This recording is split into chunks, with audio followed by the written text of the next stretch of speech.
নোটিশও দেয়নি। যেখানে দেশের একটা জায়গা থেকে আরেকটা যেতে হলে 2 দিন 3 দিন লাগে, সেখানে কয়েক ঘন্টার মধ্যে বলছে যে যার নিজের ঘরে যাও, বলেনি? আর আমাদের মুখ্যমন্ত্রী কেউ কেউ বলছেন না মোদীর সঙ্গে মমতার খুব ঝগড়া হচ্ছে, বললো ওরা ট্রেন বন্ধ করেছে, আমরা বাস বন্ধ করে দিচ্ছি, সব বন্ধ হয়ে গেল না? আচ্ছা, যে লোকটা খালাসির কাজ করে, যে কন্ডাক্টর বাসে, যে রেলওয়ে বেড রোল দিত, যে প্ল্যাটফর্মের জিনিস বিক্রি করতো, যে রেল দিয়ে মাল আনা না করে, প্রত্যেকটা স্টেশনে প্রত্যেকটা বাস স্ট্যান্ডে দোকান বাজার হাট আছে, স্টল আছে, হকার আছে, তাহলে সব বন্ধ মানে তাদের পেশাও বন্ধ, তাহলে কয়েক মাস তাদের আমদানিও বন্ধ। শুধু যারা চাকরি করতে পারো না, সব ওপর থেকে নিচ পর্যন্ত। সরকার হিসেবে এই ক মাসে লকডাউন আনলকডাউনে 100 লোকের মধ্যে 46 জন লোক ধার করেছে নিজের ছেলে মেয়েদের মুখে খাবার তুলে দেওয়ার জন্য। তার মানে আরো বেশি গরিব হয়ে গেল। আর এই সময় আমাদের দেশে আদানি আম্বানির মতো বড় লোক, গোটা বিশ্বে যত বড় লোক আছে, প্রথম 100 জনের মধ্যে নতুন 10 জন ভারতীয় যুক্ত হয়েছে। কারণ মোদীজি বলেছে না, টেলিভিশন চ্যানেলে মনে আছে, आपदा को अवसर में बदलना है। হিন্দি মে আপদা, বাংলায় বুঝতে পারবেন আপদ বিপদ। আর অবসর মানে বাংলার অবসর না, ছুটি না, মৌকা, সুযোগ। তাহলে কি হলো, এখন যখন দেশের মানুষের কাছে বিপদ এসছে, তাহলে এটাতে সুযোগ খুঁজতে হবে। কি সুযোগ? বাংলা বলে না ঝোপ বুঝে কোপ মারা, তাহলে মোদিজি বললেন এই হচ্ছে ঝোপ বুঝে কোপ মারা। তাহলে কি করতে হবে? অর্ডিন্যান্স নিয়ে দেন। 8 ঘন্টা কাজ করে শ্রমিক, উনি বললেন না 12 ঘন্টা করতে হবে মালিকের জন্য। উনি কি বললেন? তিনটে এই আজকে গোটা দেশে কেন আন্দোলন হচ্ছে, কেন আগুন চলছে, কেন আমরা সভা করছি, কেন বন্ধ হলো? 8ই ডিসেম্বর হলো, 26শে নভেম্বর হলো, গোটা দেশের মানুষকে দাঁড়ালো একসঙ্গে। 3টে কৃষি সংক্রান্ত বিল নিয়ে এসছে। এক, কৃষক চাষবাস করে, বললো না ওরা কন্ট্রাক্ট লেবারের হয়ে যাবে, কন্ট্রাক্ট কোথায় চালু হবে, আদানি আম্বানি চাষ করাবে, তাহলে যে হচ্ছে জমির মালিক সে হয়ে যাবে শ্রমিক। 2, তোমার ফসলের দাম তুমি ঠিক করবে না, সরকার ঠিক করবে না, আদানি আম্বানি ঠিক করবে, কর্পোরেট সেক্টর। আচ্ছা, অদ্ভুত কথা, ওষুধ যখন বিক্রি হয়, ওষুধ কোম্পানি যে ওষুধ তৈরি করে সে দাম ঠিক করে দেয় না। আমি যে সার কিনি, সার কোম্পানি বা সরকার দাম ঠিক করে দেয় না। আমি যে পেট্রোল ডিজেল কিনি, সরকার তৈরি করে না, বিদেশ থেকে নিয়ে আসে, তার উপরে ট্যাক্স চাপিয়ে সে ঠিক করে দেয় না কত দাম হবে, সাইনবোর্ড লাগিয়ে দেয় না। আর আমার কৃষক যে চাল, যে ধান, যে গম তৈরি করছে, তার দাম সে ঠিক করবে না, আদানি আম্বানি ঠিক করবে। নগর বন্ধুক না, এখানেই তো আপত্তি। আর তার উপরে বড় কথা হচ্ছে, সবাই আমরা চাষ করি না, কিনে খাই। অত্যাবশ্যকীয় পণ্য আইন, এসেন্সিয়াল কমোডিটিজ অ্যাক্ট, যেটা আমাদের নিত্য প্রয়োজনীয়, যা না হলে আমাদের চলে না, সেইগুলো, এই আলু পেঁয়াজ, এইগুলো যাতে মজুতদারি না হয়, কালোবাজারি না হয়, তার জন্য একটা সীমা আছে। এর চেয়ে বেশি মাল রাখতে পারবে না। আজকে হয়নি, এই বাংলার বুকে অনেক লড়াই হয়েছে কৃষক সভার নেতৃত্বে, বামপন্থীদের নেতৃত্বে। স্বাধীনতার আগে, স্বাধীনতার পরে, ইংরেজ আমলে, কংগ্রেস আমলে অনেক কৃষক লড়েছে, তারপরে এইসব আইন হয়েছে। কারণ এই দেশে যখন স্বাধীনতা আন্দোলন চলছে, দ্বিতীয় বিশ্বযুদ্ধ হয়েছিল 43-44 ইংরাজি, বাংলায় বলে 50-এর মন্বন্তর, দুর্ভিক্ষ হয়েছিল। কারণ আমাদের যে খাদ্য এগুলো ইংরেজ সরকার নিজের মিলিটারির জন্য বিদেশে পাঠিয়ে দিয়েছিল, এখানে খাদ্যাভাব দেখা দিয়েছিল। এই বাংলার বুকে তখন বাংলাদেশ হয়নি, পূর্ব পাকিস্তান হয়নি, হিন্দুস্তান পাকিস্তান হয়নি, যুক্ত বাংলায় 40 লক্ষ মানুষ মারা গিয়েছিল না খেয়ে। তবে খাদ্য আন্দোলন, তবে লড়াই এই মজুতদারির জন্য। পরে তদন্ত করে বেরিয়েছে খাদ্যের অভাব ছিল না, কিন্তু কালোবাজারি হয়েছিল, মুনাফাখরি হয়েছিল, মজুতদারি হয়েছিল, মানুষ খেতে পায়নি। কলকাতার রাজপথে আমার বাবার কাছে শোনা, দাদির কাছে শোনা, ফুটপথে লাশ ছিল, কঙ্কালসার বাংলার গরিব গ্রামের মানুষের খাদ্যের সন্ধানে চলে গিয়েছে, ভিক্ষে পর্যন্ত পায়নি, তবে দুর্ভিক্ষ বলে। যারা বলে 34 বছরে বামফ্রন্ট কি করলো, আমরা এক ফসলি জমিকে 2 ফসলি 3 ফসলি করলাম, ক্ষুদ্র মাঝারি সেচ করলাম, খাদ্যে স্বয়ম্বর হলাম, যাতে অন্যের কাছে হাত না পাততে হয়। আগে এই বাংলার বুকে প্রত্যেক 20-25 বছর পরে অন্নাভাব হতো, দুর্ভিক্ষ হতো, খাদ্যাভাব হতো, বন্যা খরার জন্য হোক, বন্যার জন্য হোক, সেটা বন্ধ করা গেল। আর সেজন্য আমরা বললাম রেশন ব্যবস্থা করো, পিডিএস যেটাকে বলে পাবলিক ডিস্ট্রিবিউশন সিস্টেম, যাতে আমি জানি আমার এক সপ্তাহে যতটা চাল গম লাগে সেটা সরকারের মজুতে আছে, রেশন দোকানের মারফত আমি পেয়ে যাব। তাহলে আমাদের সবাইকে খাদ্যাভাবের ভয়ে আলাদা করে গোডাউন করে রাখতে হবে না। তবে শহরের লোকেরা আছে, তবে এইসব বাজারগঞ্জে মালপত্র পাওয়া যায়।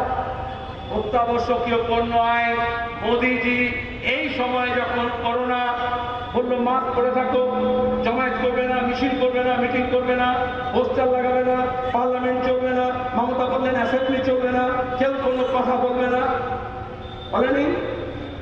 এই সময় রাতারাতি 12টা অর্ডিন্যান্স নিয়ে এসে বড় লোকেদের স্বার্থে বিজেপির সরকার আইন বানিয়ে দিল। পার্লামেন্ট কয়েক ঘন্টার মধ্যে কেউ কিছু শুনল না। আজকে কেউ কেউ বলছে না মমতা ব্যানার্জি তো বিরুদ্ধে বলছে। এখন যখন অর্ডিন্যান্স এলো সেদিন থেকে কৃষক সভা একা লাল ঝান্ডা না, কৃষক সভার সঙ্গে সঙ্গে যতগুলো ক্ষেত মজুর কৃষক সংগঠন আছে, তৃণমূল আর বিজেপি বাদ দিয়ে এদেশের সব সংগঠন প্রথমে 100, 150, 300, আজকে দাঁড়িয়ে 500টা সংগঠন একসঙ্গে মিলে তবে রুখে উঠে দাঁড়িয়েছে। যারা মনে করছিল মোদি ছাড়া গতি নেই, অমিত শাহের কাছে মাথা নত করতে হবে, সেখানে আজকে দেশের কৃষকরা বুঝিয়ে দিয়েছে যে হাত লাঙল ধরতে পারে সে হাত অত্যাচারী সরকারের গলাও টিপে ধরতে পারে। পুলিশের জল কামান দিয়ে এখন সেদিন মমতা ব্যানার্জি দেখছি বলছে কেন আমি তো সমর্থন করছি। আর 26শে নভেম্বর যখন ধর্মঘট ডাকা হয়েছিল একমাত্র বিজেপি RSS আর তৃণমূল কংগ্রেস বলেছিল আমরা এটা বিরুদ্ধে। কেন বিরুদ্ধে বাবা? ওটা তো মোদী সরকারের বিরুদ্ধে। ট্রেড ইউনিয়ন, কৃষক সভা, যুব ফেডারেশন, ছাত্র সংগঠন, তারা তো মোদী সরকারের ভুল নীতির বিরুদ্ধে লড়ছে। মমতার কেন রাগ হচ্ছে? বলে না যখন মায়ের চেয়ে মাসির দরদ বেশি, তাহলে লড়াইটা হচ্ছে মোদী সরকারের বিরুদ্ধে, আর এদিকে মমতার মাথা খারাপ হচ্ছে। এই যে 26 নভেম্বর বন্ধ হলো, যারা স্কুল মাস্টার আছেন তারা জানেন গোটা দেশে স্ট্রাইক হলো। স্কুল বন্ধ এমনিতেই করোনার জন্য, লকডাউনের জন্য, কিন্তু দিদির সরকার একটা সার্কুলার দিল সব স্কুলকে যে ওই দিন স্কুলে আসতেই হবে, নাহলে চাকরি খেয়ে নেবে। কেন? কারণ অমিত শাহকে দেখাতে হবে দেখো এত অ্যাটেন্ডেন্স হয়েছে, আমি বন্ধের বিরোধিতা করেছি।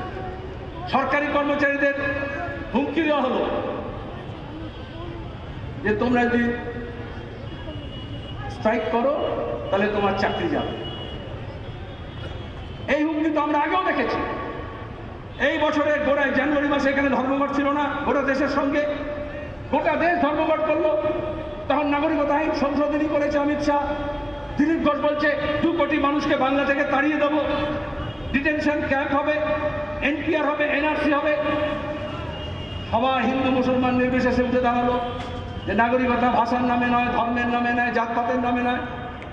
আমরা যখন কলকাতায় বললাম গো ব্যাক মোদি, সব সংগঠন মিলে মমতা ব্যানার্জি চুপি চুপি রাজভবনে চলে গেলেন না মোদিজির সঙ্গে বৈঠক করতে। আর এখানে ধর্মঘটের দিনে এই সুজাপুরে আমরা চোখের সামনে দেখলাম মমতা ব্যানার্জি দক্ষিণবঙ্গে বসে হেলিপ্যাডে দাঁড়িয়ে পুলিশ ঘেরা, কেউ নেই, বললো ওখানে গাড়ি পোড়ানো হয়েছে, হামলা করা হয়েছে। আর এখানে পুলিশ মিথ্যা মামলা করলে এখানকার মামলার পুলিশ 1 ঘন্টার মধ্যে ভিডিও নিয়ে টেলিভিশন চ্যানেলের সামনে প্রেস কনফারেন্স থেকে দেখালাম যে দেখো এটা যারা ধর্মঘটি ছিল তারা কিন্তু গাড়ি ভাঙচুর করেনি, তারা আগুন লাগায়নি। মমতা ব্যানার্জির পুলিশ, মালদার পুলিশ, তারা এখানে দাঁড়িয়ে এই বাস স্ট্যান্ডের সামনে দাঁড়িয়ে সুজাপুরে তারা হচ্ছে আগুন লাগিয়েছে। পুলিশ কি করছে? তদন্ত করবে। কি তদন্ত? কে ভিডিও তুললো, কোন ছাদ থেকে ছবি উঠলো, তাই না?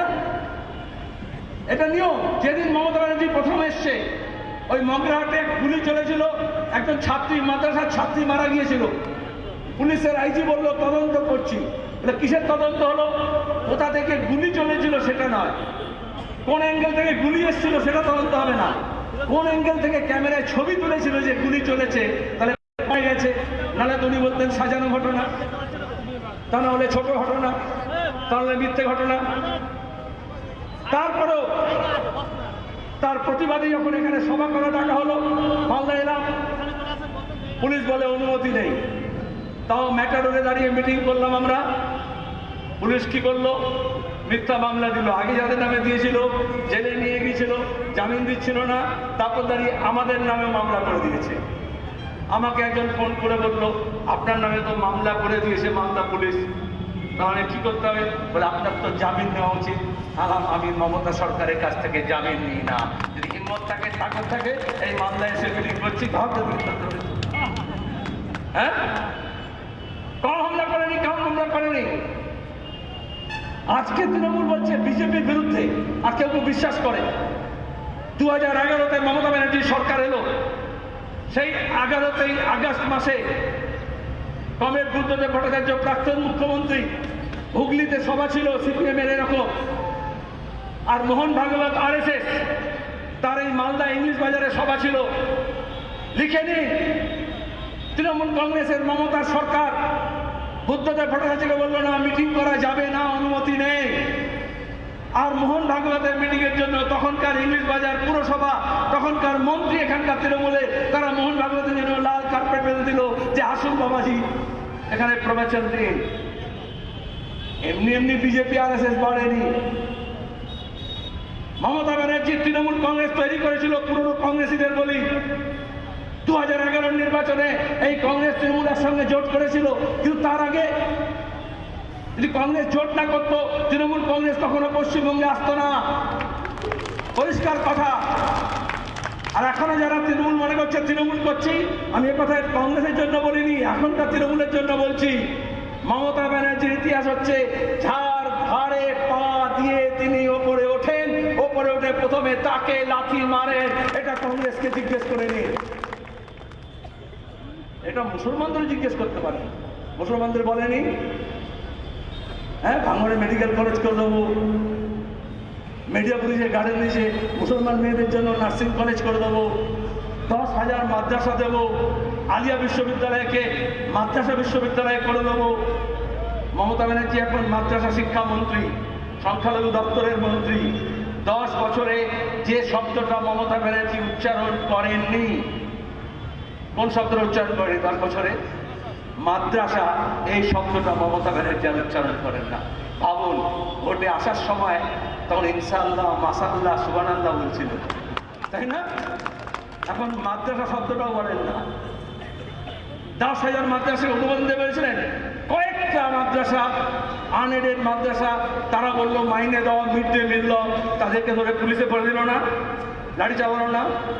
এই আপার প্রাইমারি, টেট, SSC কম দুর্নীতি হয়েছে। হাইকোর্ট দাঁড়িয়ে বলছে 2014 থেকে যে ছেলেমেয়েরা প্যানেল হয়েছিল, যাদের চাকরি হওয়ার কথা ছিল, স্কুলগুলোতে শিক্ষক নেই। দুর্নীতি কাকে বলে? পঞ্চায়েত থেকে নবান্ন পর্যন্ত সেখানে দাঁড়িয়ে এমন দুর্নীতি করেছে, নামে ওলট পালট করেছে, টাকা দিয়ে, ডিগ্রি দিয়ে নয়, পরীক্ষার মার্কস দিয়ে নয়, শিক্ষক নিয়োগ করতে গেছে। হাইকোর্ট আজকে সজোরে তামাচা মেরেছে মমতা ব্যানার্জির সরকারের গালে যে তুমি অন্যায় করেছো, দুর্নীতি করেছো। যদি একটুও লজ্জা বোধ থাকতো তৃণমূল কংগ্রেসের, তাহলে ওই যে মোটা মতো শিক্ষামন্ত্রী আছে না, এদের টাকাকে অনেক বেশি মোটা হয়েছে, তাকে মমতা ব্যানার্জি বলতেন এই পার্থ তুই পদত্যাগ কর, কারণ তোর পদ থাকার জন্যই এত আপদ জুটেছে, এত বিপদ হয়েছে। পাবে আজ পদত্যাগ করতে হয়, তাহলে তো গ্রাম পঞ্চায়েতের প্রধান থেকে জেলা পরিষদ থেকে পর্যন্ত সবই করতে হবে। শিক্ষক নিয়োগ না, এই আপনাদের এখানে জেলা পরিষদ সভাধিপতি, পঞ্চায়েত সমিতির সভাপতি, গ্রাম প্রধানও নিলামে বিক্রি হয়নি। এই জন্য পঞ্চায়েতের দুর্নীতি হচ্ছে। দল বদল কেনা বেচা হয়নি। আজকে শুনে নিন, একটা চিঠি দেখলাম, জিতেন্দ্র তিওয়ারি আসানসোলের মেয়র, মমতার খাস লোক এবং MLA আসানসোলের। ওই তৃণমূল থেকে বিজেপি আবার লাইন লাগাচ্ছে না, আগে বোঝা গিয়েছিল, এখন আমি এখন এই মঞ্চে এসেছি, একটা সাংবাদিক SMS দিল, আচ্ছা আপনার কাছে কি খবর আছে জিতেন্দ্র নাকি অমিত শাহের দিকে যাচ্ছে? আলাম অর্জুন সিং গিয়েছিল মনে নেই, মুকুল রায় গিয়েছিল মনে নেই। এটাই তো রাজনীতি হচ্ছে। আজকে কৃষক আন্দোলনের বিরুদ্ধে এখানে রাজনীতি মানে কেনা বেচা না, যেটা মমতা ব্যানার্জি আর মুকুল রায় শুরু করেছিলেন, আর এই বিজয়বর্গী মুকুল রায় দিলীপ ঘোষ এখন যেটা চালিয়ে যাচ্ছেন যে ব্যবসা, ইধার কামাল উধার, উধার কামাল ইধার। আরে রাজনীতি মানে হচ্ছে আমার বেকার ছেলেমেয়েরা কাজ পাবে কোথা থেকে, কল কারখানা হবে কিনা, কৃষক তার ফসলের দাম পাবে কিনা, আমার ব্যবসা বাণিজ্য ঠিক হবে কিনা, আমার হাসপাতাল হবে কিনা, ওষুধ থাকবে কিনা, স্কুল কলেজে পড়াশোনা হবে কিনা, এটা তো রাজনীতির ব্যাপার। আজকে যখন বামফ্রন্ট সরকার ছিল সবাই বামপন্থী ছিলেন না, এখানে অনেকে কংগ্রেসই ছিলেন, কিন্তু কে অন্য দল করে বলে তাকে কিনে নিতে হবে ছিল এরকম?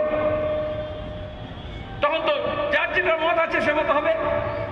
কিন্তু আলোচনা কি হতো, জুনিয়র হাই মাদ্রাসা আছে ওটাকে হাই মাদ্রাসা করা যাবে কিনা, প্রাইমারি স্কুল আছে ওটাকে আপার প্রাইমারি করা যাবে কিনা, এই ব্রিজটা নেই এখানে সাঁকো আছে বাঁশের, এখানে ব্রিজ হবে কিনা, রাস্তা হবে কিনা, কাঁচা রাস্তা আছে পাকা হবে কিনা, ভাঙা রাস্তা আছে মেরামত হবে কিনা, তাই তো? আর এখন কি হচ্ছে গত 10 বছরে, এটা হচ্ছে মমতা মোদির খেলা। এখন হিন্দু মুসলমান মন্দির কাহা বনেগা, ওহা বনেগা না ইহা বনেগা। মোদি বললো রাম মন্দির বানাएंगे, এই করোনার সময় মিছিল করবে না, মিটিং করবে না, উনি অযোধ্যায় চলে গেলেন, তাই তো? প্রধানমন্ত্রী সরকারি ব্যবস্থাপনায়। আর সুপ্রিম কোর্টেরও বলিহারি, সুপ্রিম কোর্ট বলল বাবরি মসজিদ ভাঙা অন্যায় হয়েছে, ক্রিমিনাল অফেন্স।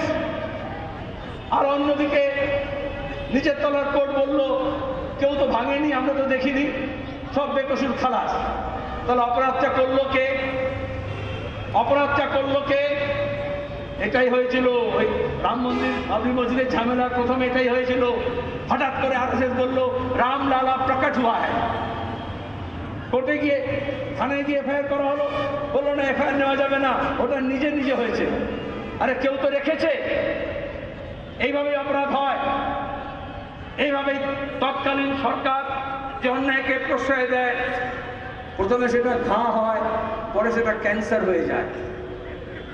আজকে দাঁড়িয়ে মমতা বলছে যে বিজেপিকে আটকাবো। কংগ্রেস ভেঙে তৃণমূল কংগ্রেস তৈরি হয়েছিল বিজেপিকে বাংলায় আনার জন্য। এজন্য জ্যোতি বসু বলেছিলেন খাল কেটে কুমির আনছো, সবচেয়ে বড় অপরাধ করছো। কারণ কংগ্রেস যাই হোক, যদি কংগ্রেস নাম থাকে তাহলে সে বিজেপির সঙ্গে যেতে পারবে না, সরকার করতে পারবে না, তাই তো? দল আলাদা। তাহলে মমতা ব্যানার্জি কি করলেন? কংগ্রেস নামের আগে একটা তৃণমূলের স্টিকার লাগিয়ে দিলেন, তাহলে কেউ একটা নতুন কোম্পানি হয়ে গেল। তাহলে সে বাজপেয়ী আদবানির সঙ্গে গিয়ে সরকারে বসতে পারলো, আদবানির স্কুলে বসে গিয়ে মোদির সঙ্গে একসঙ্গে পাঠশালায় পড়াশোনা নিল যে কিভাবে হিন্দু আর মুসলমানের নামে রাজনীতি করা যায়, ধর্মের নামে করা যায়। ওই যে হিজাব করেছিল আর ইনশাল্লাহ মাসাল্লাহ করছিল, ওটা ওই জন্য ওখানকার পাঠ। কারণ হিন্দু হিন্দু করা যাবে না যদি মুসলমান মুসলমান না করো, তালি দুয়াতে বাজে তো, এক হাতে তো বাজবে না। তাই যদি হিন্দু খাতরে মেয়ে যদি বলতে হয়, তার আগে তো বলতে হবে মুসলমান খাতরে মেয়ে, তবে তো দুদিকে বাজার গরম হবে। মহরমের ঢোল হোক আর পুজোর ঢাক হোক আর এই যে কোনো সময় বিয়ে বাড়িতে বাজনা হোক, দেখবেন কাঁসা পাটি ঢোল সেটা কি করে একটু আগুন লাগিয়ে আগে একটু গরম করে, টান টান করে করে না। আজকে এসে বিজেপি, RSS, মোদি, নাড্ডা, দিলীপ ঘোষ, মোহন ভাগবত যে কথাগুলো বলছে, তার আগে মমতা ব্যানার্জি ধর্মের নামে রাজনীতির আগুন জ্বালিয়ে দিয়ে ওদের ঢাকটাকে সেঁকে দিয়েছে যাতে আওয়াজটা বেশি জোরে বাজে, যাতে কানে লাগবে না। বিজেপি ধান সংসার করতো না, এখন আর করে না। এই যে এখন কৃষকদের নিয়ে আন্দোলন হচ্ছে, তো কোথায় এখন যত বাবাজি, সাধু, সান্ত, মহান তাদেরকে নিয়ে এলাহাবাদে সংগ্রামে কেন ধান সংসদ হচ্ছে না? তখন বলেছিল দেশ কিধর চলেগা, মন্দির কিধর বনেগা, ধর্ম সংসদ বানা করকে হোগা। এখন আদানি আম্বানি চালাচ্ছে, তাহলে প্রথমে ধর্মকে ব্যবহার করা হয়। মমতা ওখান থেকে শিখেছিলেন। এই জন্য এখানে বিজেপি রাস্তা করার জন্য প্রথমে বিজেপি বলেননি, তখন বলেছে CPM বলছে বিজেপি কোথায়, RSS কোথায়? CPM কে তাড়ানোর জন্য বিজেপিকে নিয়ে আসতে হবে, মহাজোট করতে হবে। আর এখানে ওই ইমাম বরকতি ছিল না, টিপু সুলতান মসজিদের ইমাম, কোথায় আছে এখন? হিন্দু সংহতি বানিয়েছিল বিজেপি আরএসএস, বিজেপির নামে না, হিন্দু সংহতি, হিন্দু গরম করো। আর ইমাম বরকতি, খবরের কাগজ টেলিভিশনে কি হলো, আমি তো বললাম ইমাম বরকতি টিপুলদারের ইমাম, তাই বলতো, কাগজ টেলিভিশন বলতো শাহী ইমাম, বলতো না? কেন ভাই? এমনিতে সব পাড়ায় মসজিদ আছে, ইমাম আছে, গ্রামে আছে, শহরে আছে, কিন্তু যেই মমতার হাতে পড়ে গেল সেটা শাহী ইমাম হয়ে গেল, প্রমোট করে দিল, তাই তো? যেমন কুণাল ঘোষ সাংবাদিক ছিল, মমতার হাতে পড়ে গেল, চিটফান্ডের টাকা খেলো, ওপরে গিয়ে রাজ্যসভার এমপি হয়ে গেল, আপডেট হয়ে যায় না, ভ্যালু অ্যাডিশন হয়। আর বাঙালির আধিক্যতা আছে, আপনি যদি এমনি ইমাম সাহেব বলেন কিরকম একটা ইমাম, যদি বলে শাহী ইমাম কেমন হয় বলুন তো? এই যাবেন পনির হয়, হোটেলে পনির পাওয়া যায়, তাও পনিরের একটা দাম, কিন্তু ওতে যদি টমেটো সস, একটু বেশি পেঁয়াজ দিয়ে, একটু বেশি ঝাল দিয়ে করে দেয়, একটু যদি ওপরে ক্রিম দিয়ে দেয়, তবে এটা শাহী পনির। তাহলে সাধারণ পনিরের থেকে শাহী পনিরের দাম বেড়ে যায়। তাহলে ওই রকম মিডিয়া শাহী ইমাম করে তার দামটা বাড়িয়ে দেয়, শাহী ইমাম হলো থেকে। এটাই আমরা বলেছিলাম, ধর্মের সঙ্গে রাজনীতি জোড়ো না। বাদশাহ যদি কাউকে মনোনয়ন করে তবে তো সে বাদশাহী হয়, নবাব যদি কাউকে ঠিক করে তবে তো সে নবাবই হয়। তাহলে নবাবই নেই, বাদশাহী নেই, অথচ শাহী ইমাম হয়ে গেল। এখন কোথায় নেই? কারণ ওই বাজারটা গরম করে দিয়েছে, ধর্মের নামে, হিন্দু মুসলমানের নামে রাজনীতি। এইভাবে বিজেপিও সাধু সান্ত মহানকে ব্যবহার করেছে, সাধারণ লোক মনে করেছে ধর্মের ব্যাপার, আবেগের ব্যাপার। কেন ব্যবহার করে? কেন ধর্মকে ব্যবহার করতে হয়? আজকে যখন কৃষকরা আন্দোলন করছে, বিজেপি বলছেন এটা খালিস্তানি, যাতে হিন্দুর ওদিকে যেও না।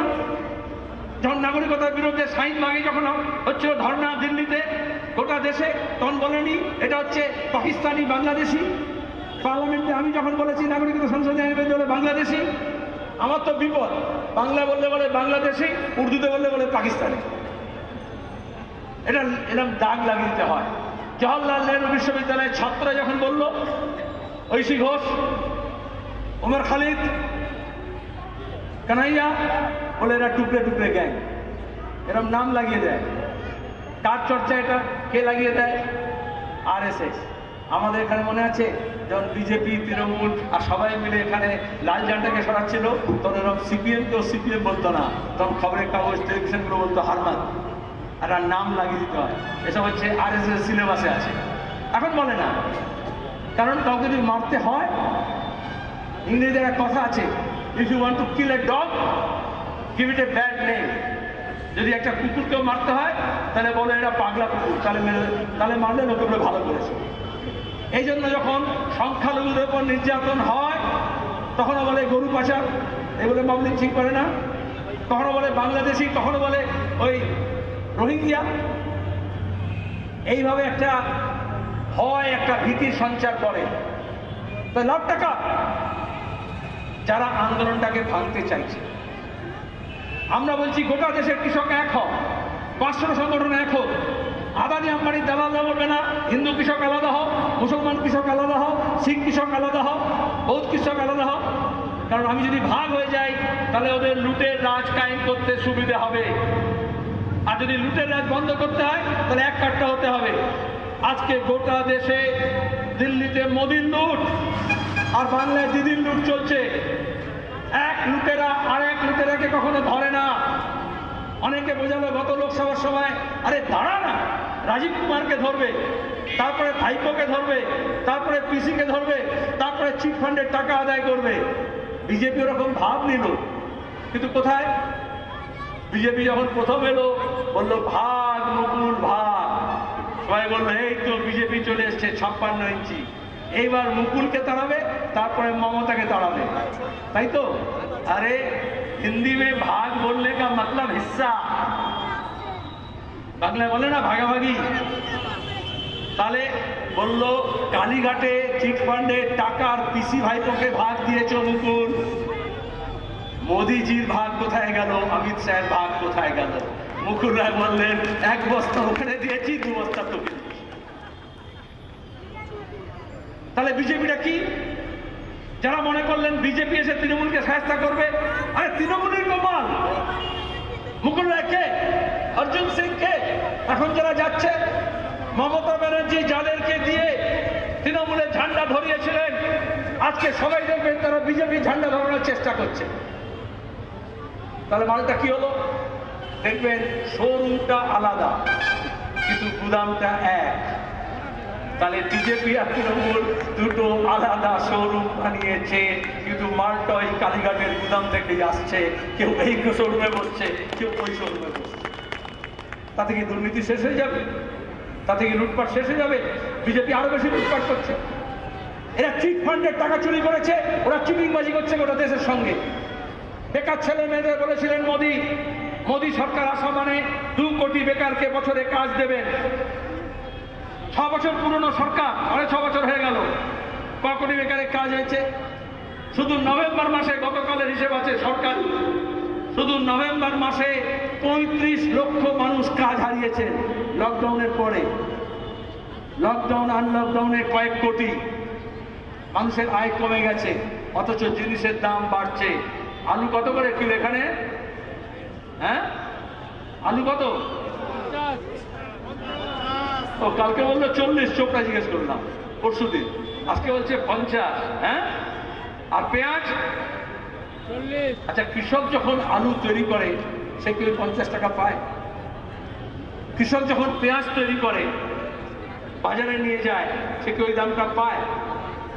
তাহলে এখানে যেমন ধানের ব্যাপারে সরকার ঘোষণা করলো 1885, মাঝখানে দালাল পড়ে, তারপরে তৃণমূল, তারপরে সিন্ডিকেট রাজ, আর ওদিকে কৃষক বিক্রি করছে 1100, 1200, 1250। তাহলে এটাকেই আদানি আম্বানির জন্য মোদিজি আরো বড় ব্যবস্থা করেছেন এই 3টে আইন নিয়ে এসে, যেখানে মোগা পাঞ্জাবের, হরিয়ানায় হাজার হাজার একর জমি এফসিআই এর মোদিজি আগেই দিয়ে দিয়েছেন আদানিকে। আদানি বিশাল বিশাল গুদাম বানিয়েছে, একটা গুদামে 10 লক্ষ মেট্রিক টন ঢুকবে। পুরো এমনি গুদাম মানে এমনি বস্তা না, সাইলো বলে, তার নিচে ট্রেন ঢুকবে আর অটোমেটিক্যালি মাল লোড হবে। কেন আমরা বিরোধিতা করছি? তাহলে চাইলেই কালকে আপনি সর্ষের তেল পাবেন কি না সেটা আদানি আম্বানি ঠিক করবে। কন্ট্রাক্ট কোথা, ফরওয়ার্ড ট্রেডিং, কমোডিটি এক্সচেঞ্জ, আর তার সঙ্গে হচ্ছে অত্যাবশ্যকীয় পণ্য আইনকে শেষ করে দিয়ে যার টাকা আছে সেই রিলায়েন্স, ওয়ালমার্ট, ফরচুন কোম্পানি নামে আদানি গোটা দেশের সব শস্যে বীজ ফেলার আগে বুক করে নেবে, সব শস্যে তার গুদামে যাবে। তারপরে সে ঠিক করবে তেল করলে বেশি লাভ, না বিদেশে পাঠিয়ে দিলে বেশি লাভ, না সমুদ্রে ফেলে দিলে বেশি লাভ। সরকারের কোনো ভূমিকা থাকবে না। এটা এমনি এমনি বলছি না। ওই যে 50-এ মন্বন্তর বললাম, দুর্ভিক্ষ হয়েছিল, 40 লক্ষ লোক মারা গেছিল, তখন আমাদের বাংলার খাদ্যমন্ত্রী কে ছিলেন জানেন? 40 লক্ষ লোক এমনি এমনি মারা গেল। আজকে যে বিজেপি শ্যামাপ্রসাদ মুখার্জি করছে, আর শ্যামাপ্রসাদের ছবি নিয়ে মমতা আর মোদী টানাটানি করছে, এটা আমার, এটা আমার। সেই শ্যামাপ্রসাদ মুখার্জি ছিলেন খাদ্যমন্ত্রী অবিভক্ত বাংলা। বিজেপি বড় বড় কথা বলবে, কিন্তু কোনোদিন বলবে না ওই 43-44 সালে খাদ্যমন্ত্রী কে ছিল। এই যে মুনাফাখোর, মজুদদার, কালোবাজার, এই শব্দগুলো ওটার আগে বাংলায় ছিল না। কোনো ডিকশনারিতে, কোনো গল্পে, কোনো উপন্যাসে, কোনো অভিধানে ছিল না। শ্যামাপ্রসাদ মুখার্জি খাদ্যমন্ত্রী ছিলেন। 40 লক্ষ মানুষ মারা গেছে এই বাংলায়। আর বড় বড় ধন্না শেখ, তখনকার আদানি আম্বানি কোটি কোটি টাকা লাভ করেছে, আঙুল ফুলে কলা গাছ হয়েছে, মানুষ মরে গেছে, কোনো পরোয়া নেই, খাদ্য দেননি। তবেই তো এখন মোদী এসে जो कसर बाकी है वो अभी निकाल रहा है, আইন করে এই মজুদদারি, কালোবাজারি বাড়ানোর সুযোগ করে দিচ্ছে। এজন্য আমরা তখনও বিরোধী ছিলাম, এখনো বিরোধী আছি, ভবিষ্যতেও থাকবো। এজন্য কালকে কি বলছে, বলে এই কিসানও को ना लाल झंडा बहका रहा है, भड़का रहा है। কেন বলছে লাল ঝান্ডা মানে কি? এই তো আমার শুধু সিপিএম এর না, শ্রমিক যখন লড়াই করে, বিড়ি শ্রমিক হোক, তার মজুরির জন্য, মিড ডে মিল ওয়ার্কার হোক, আশা হোক, ভিআরপি হোক, স্কিম ওয়ার্কার হোক, যে কোনো, তার যদি মজুরির জন্য লড়াই করতে হয়, তার কন্ট্রাক্ট লেবারের যদি পার্মানেন্ট করার জন্য যদি লড়াই করতে হয়, 100 দিনের কাজের বদলে 200 দিনের কাজ যার জব করেছে সে যাতে পায়, তার মজুরি বৃদ্ধির লড়াই করতে হয়। কি নামে করতে হবে? তৃণমূলের ঝান্ডা দেখবেন তৃণমূলের ঝান্ডার মাঝখানে মমতার মুখ লাগানো আছে না? আজকে যারা তৃণমূলের নেত্রী, তারা 20 বছর আগে, 3 বছর আগে, 40 বছর আগে রাজীব গান্ধীর মুখ লাগিয়ে করতেন না? ইন্দিরা গান্ধীর মুখ লাগিয়ে করতেন না? যুগ যুগ দিও। তারপরে কি হলো? রাজনীতিতে যদি দাদা আর দিদি দেখে যান, যে শুভেন্দু মমতার মুখ লাগিয়ে শুভেন্দু হলো, জেলা পরিষদ মমতা ব্যানার্জি দায়িত্ব দিলেন, দক্ষিণ দিনাজপুর, উত্তর দিনাজপুর, মালদা, মুর্শিদাবাদ, যত টাকা লাগিয়ে দেবে গৌরী সেন, কেন আর বেচো। হয়েছিল তো ডিলারশিপ? বলবো জেলা পরিষদ কত টাকা বিক্রি হয়েছে, মেম্বার কত টাকা বিক্রি হয়? তাহলে মুখ থেকে গেল, ঝান্ডা ধরে দিল। এখন সে শুভেন্দু কি বলছে? মমতা মুখ নেই চলেগা।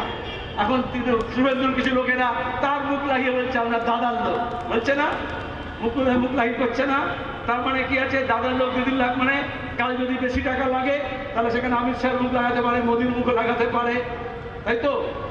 আর লাল ঝান্ডায় কোনো জ্যোতি বসুর মুখও লাগে না, কোনো মোহাম্মদ সেলিমেরও মুখ লাগে না, কোনো সীতারামের মুখও লাগে না। কাস্তেটা হচ্ছে দেশের কৃষকের হাতিয়ার। তার হাতে কাস্তে থাকে তবে সে ধানটার মনটা কাটতে পারে। হাতুড়িটা হচ্ছে মজুরের হাতিয়ার, তার হাতে হাতুড়ি থাকে তবে সে পাথর ভাঙতে পারে, লোহা মেটাতে পারে। তাহলে কার জন্য লড়াই হবে রাজনীতিটা? এদেশের রাজনীতি আদানি আম্বানির জন্য হবে, মোদী মমতার জন্য হবে, চিট ফান্ডের টাকার মালিকের জন্য হবে, চিটিংবাজের জন্য হবে, না দেশের শ্রমিক আর কৃষকের জন্য হবে? আজকে লড়াইটা হচ্ছে সেখানে। আজকে পার্লামেন্টে টাকার বিনিময়ে, ধর্মের নামে ঘুষ দিয়ে লুট করে ভোট, পঞ্চায়েত থেকে পার্লামেন্ট পর্যন্ত এমন সব লোক বসেছে যারা কৃষকের কথা বলে না, যারা শ্রমিকের কথা বলে না, যারা বেকার ছেলে মেয়েদের কথা বলে না, যারা নারী নির্যাতন হচ্ছে, মা বোনেদের ইজ্জত লুটাচ্ছে, তার কথা বলে না। আজকে তৃণমূল বলবে আমি বিজেপির বিরুদ্ধে, রাস্তায় দাঁড়িয়ে মমতা বলবেন। যখন নাগরিকতা সংশোধনী আইন পাশ হয়েছে, তৃণমূল এমপিরা কোথায় ছিল? যখন কৃষি বিল পাশ হয়েছে, 22 জন তৃণমূল এমপি পশ্চিমবঙ্গ থেকে পার্লামেন্টে, 18 জন বিজেপির এমপি, বেশিরভাগটা উত্তরবঙ্গ থেকে। তারা কোথায় ছিল? তাহলে ভোটের সময় যারা বলে বিরিয়ানির প্যাকেট থেকে ভোট দাও, 100 টাকা থেকে ভোট দাও, সেই টাকাটা কোনো আদানি আম্বানির বাবার কাছ থেকে মোদী আর মমতা নিয়ে আসে, সেই টাকা অ্যাডভান্স বুকিং হয়, সেই টাকা দিয়ে এমএলএ এমপি কেনা বেচা হয়। আর তারপরে পার্লামেন্টে দাঁড়িয়ে কতগুলো গরু, ছাগল, ভেড়া গিয়ে জড়ো হয়, যারা হাত তুলে দিয়ে বলে কৃষকের স্বার্থ যাক, শ্রমিকের স্বার্থ যাক, বেকার ছেলেমেয়েদের স্বার্থ যাক, তবেই মোদীর মতো নেতা হয়। আর তবেই খবরের কাগজ, টেলিভিশন চ্যানেলগুলো বলে দেশ কা নেতা কেসা হোক। আমরা দার্জিলিংয়ে দেখছি না, বিমল গুরুং লোকসভা ভোটের সময় বিজেপির সঙ্গে, বিধানসভা ভোটের শেখার সঙ্গে, তৃণমূলের সঙ্গে। আপনি বুঝলেন না, কিন্তু বিমল গুরুং ঠিক বুঝেছে যে বিজেপি আর তৃণমূলের মধ্যে কোনো তফাৎ নেই। যখন দরকার, তাই তো লাইফ বয় সমান মাখো, যখন দরকার লাশ সমান মাখো। আলাদা ব্র্যান্ড, কিন্তু মালটা সমান। যত পাপ করেছে সব ধুয়ে মুছে সাফ হয়ে যাবে। যখন বিজেপির সঙ্গে গেল, মমতা বলল পুলিশ খুন হয়েছে, অমিতাভ মল্লিক মনে আছে, এফআইআর করা হলো। আমি এখানকার পুলিশকে বলি, যারা এখানে ধর্মঘটি ছেলে মেয়েদের, যারা ধর্মঘট করেনি তেমন লোকজনের নামে মিথ্যা মামলা করে জেলের মধ্যে পৌঁছাতে চেয়েছে, সেই দালাল পুলিশকে বলছি, বামপন্থী কর্মীদের উপর আক্রমণ হলে আমরা ভুলে যাই না, কিন্তু আজকে এই পুলিশগুলোর অবস্থা মনে হচ্ছে তাদের নিজের লোক খুন হলেও তারা ভুলে যায়, সাহস করে তার প্রতিবাদ করতে পারে না। মমতা বললেন, পুলিশ বলল এফআইআর, বিমল গুরুং খুনি। বিমল গুরুং কোথায় গেল? ওই যখন বেড়া ঢুকতে হয়, বিজেপির কোলে গিয়ে বসে গেল। 3 বছর কেউ কিছু বলল না। এখন বিধানসভা ভোট, বাংলায় চলে এলো, বললো আমি দিদির পক্ষে। যে পুলিশ বলেছিল খুঁজছি পাচ্ছি না, সেই পুলিশ এখন তাকে পাহারা দিচ্ছে, তাই তো? আর যারা বলছে না না মমতা এত খারাপ, এত অন্যায়, তাহলে কি হবে? 356 হবে, প্রেসিডেন্ট রুল হবে। তার মানে কি? ওই দালাল আইপিএস অফিসার, ওই দালাল আইএএস অফিসার, নাম ধরে বলছি, তারা যদি আইন না মানে, সংবিধান না মানে, নিয়ম না মেনে, শুধু নেতা তার পদের চাটকারিতা করে, দালালি করে আর পা চাপে, তাহলে কি আছে, পুলিশকে যে খুন করেছে সেই খুনি তো সে পাহারা দেবে।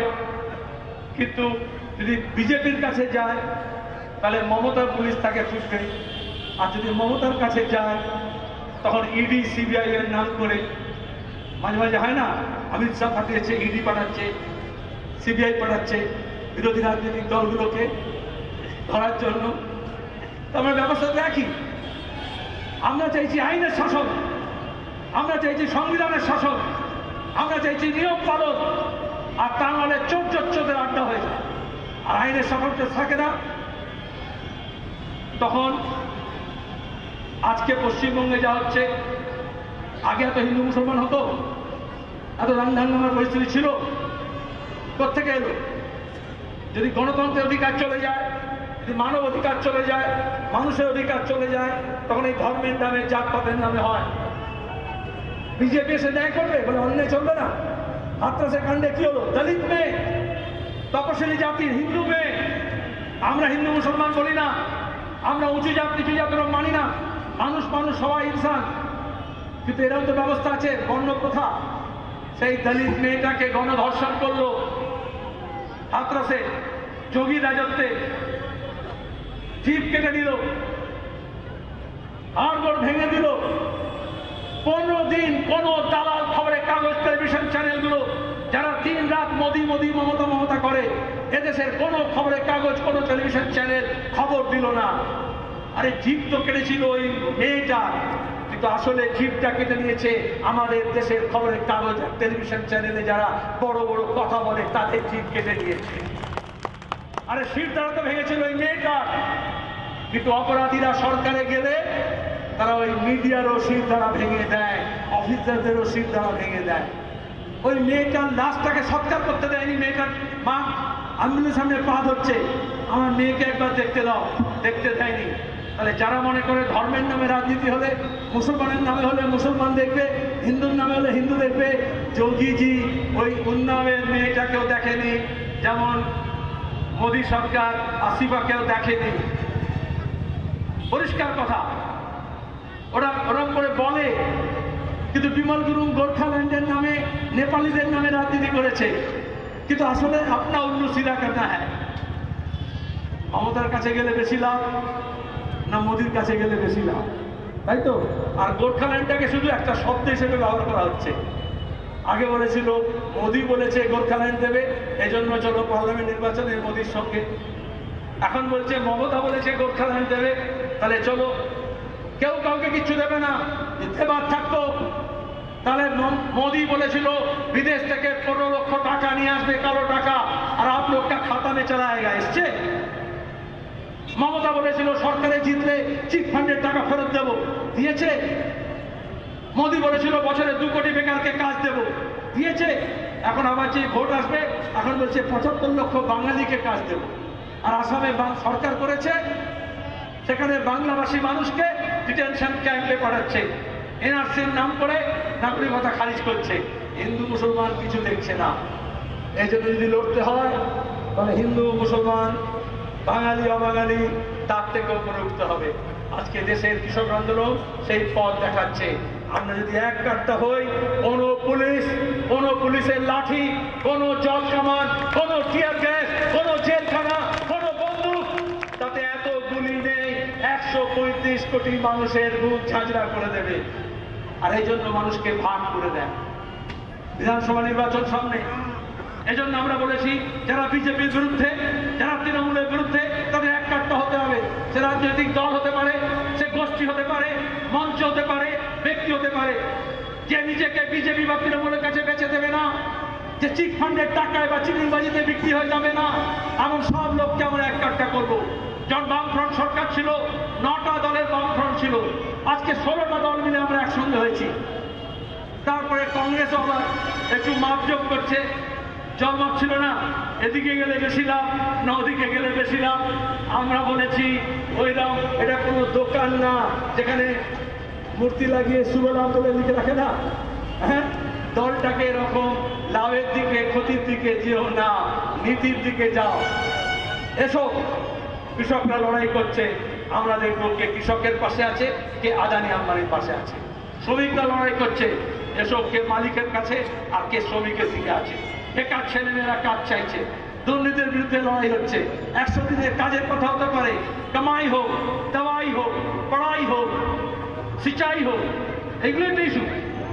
এই ইস্যুতে কারা আসবে? আমরা সেই পথের মধ্যে আছি এবং এখানে দাঁড়িয়ে লড়াই সোজাসুজি হবে। একদিকে কংগ্রেস আর বামপন্থীরা একসঙ্গে। আমরা বলছি, আমরা সিদ্ধান্ত নিয়েছি, যারা বিজেপির বিরুদ্ধে তাদেরকে এক কাট্টা করতে হবে।